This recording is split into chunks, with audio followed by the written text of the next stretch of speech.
pjesën e parë të vitit nuk më thonë që ka pas numër më të madh se vitet tjera, ndërkohë pjesën e dytë me vrasjet një pas njëshme që ka ndodhur kohëve të fundit, më thonë që është rrit numri i vrasjeve, edhe pse nuk kam lexuar ndonjë statistika a u rrit për sa përqind u rrit, mirë po të paktën ka ndodhur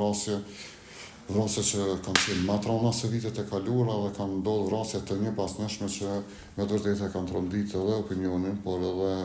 institucionet shtetërore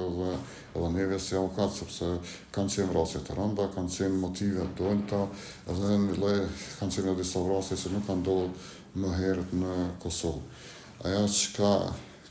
ka bërë përshtypje si vjet, ka ndikuar edhe çështja e gjendjes sociale, ekonomike të popullatës, mirë po ndryshimi i rrethonave të vrasjes ka ndodhur padyshim si vjet. Motivet janë ndryshme, vrasjet, për shembull vrasja e fundit që ndodhi mes dhënëve të miqve, motivi nuk po dihet mirë, po problemet familjare. Ka problemet për shkak të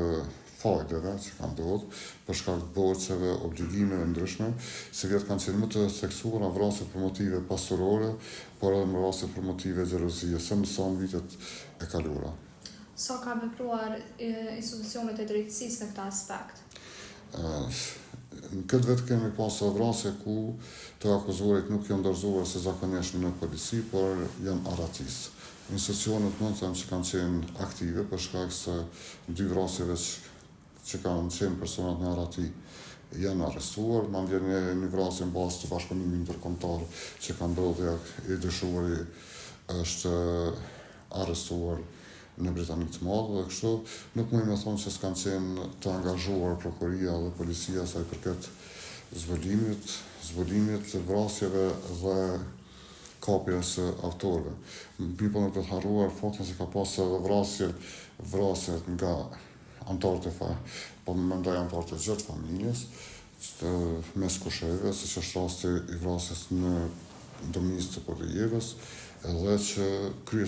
kryesi i veprës penale ka bërë përpjekje me zhduk të gjitha gjurmët, me largu armët, me mshef provat e gjitha, mirë po prapë se policia e Kosovës e kanë zbulu, edhe pse dihet se kryesi ka pasur të mjaftueshme për me i shkatru provat. Sa i përket rasteve ku veç sa ato kanë përfituar dhe kanë marrur dënime, si vlerësoni çështjen e dënimeve që japin gjykatat? Kosova shqipton dënime më të larta se vendet e Bashkimit Evropian, mund të them edhe se regioni. Dënimet mesatare që sillen për vrasje janë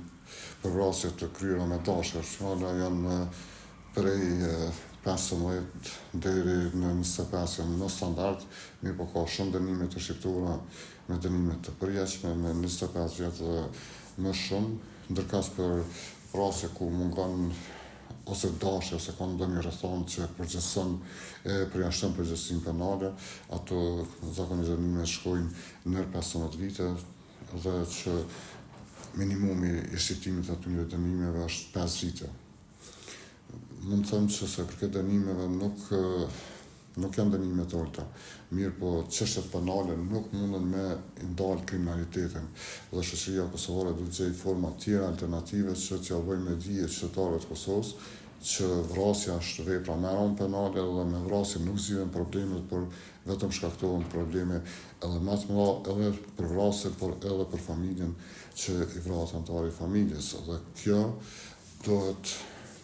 të bëhet nga ana e Ministrisë së Arsimit dhe ministri tjera përkatëse qeverisë, duke marrë ndonjë aksion, duke nxjerrë ndonjë platformë apo plan, se si të vëdësohen qytetarët që mos kryejnë vepra penale që janë kundër trupit dhe jetës së njeriut, sepse gjykatat edhe nëse dënojnë dënime vazhdimisht të larta se për tash që janë duke shqiptuar, nuk ka treguar se kanë ndonjë rezultat.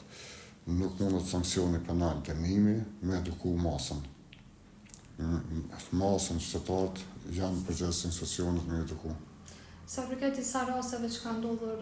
gjatë vitit 2025 në Kosovë, ka pasur gjithashtu dhe reagime se persona që kanë kryer dhe që janë dorës ndaj një vrasjeje nuk kanë qenë të trajtuar mirë nga sistemet e drejtësisë më herët për shkak të veprave penale që kanë pasur. Si e vlerësoni këtë? Po gjyqtari dhe prokurori as avokati nuk më e din një kryes një vepre penale, po e zonë që është vepre e lehtë penale, që parashit dënimi prej 6 muajve në 9 ose në 3 vite, sa i mund të në të ardhmen mund të bëhet vrasë. Sa i përket veprave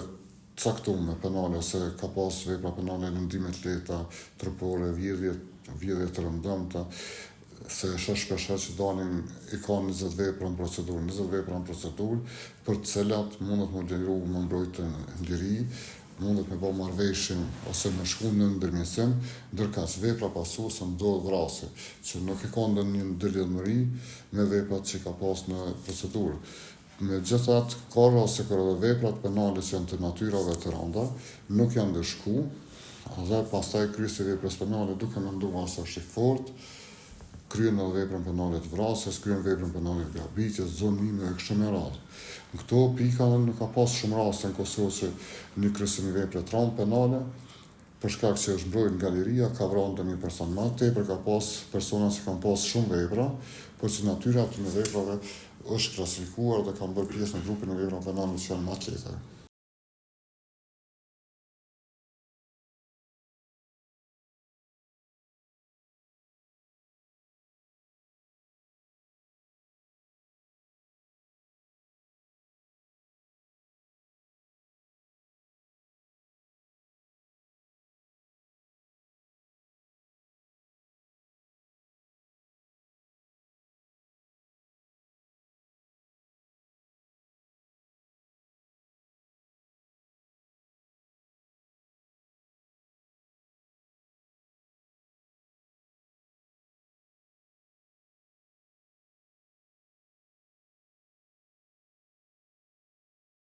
Sa i përket aktiviteteve të vrasjeve dhe cënimit të sigurisë publike, padyshim që çdo vrasje cënon dhe krijon një pasiguri të qytetarëve në Republikën e Kosovës, por që duhet kemi një shqyrtim strategjik sa i përket veprimeve konkrete të institucioneve, sepse duhet analizuar shkaku i vrasjeve, a kanë qenë si neglizhencë e institucioneve të Republikës së Kosovës apo sisteme të tjera përcjellse nga ai i sigurisë, ndërsa nëse se janë veprime të cilat kanë ndodhur në procesin ad hoc, pra të konfrontimeve të cilat nuk kanë motivet më parshme, padyshim që duhet të ketë një analizë më të tjershme në aspektin kriminologjik dhe kriminalistik.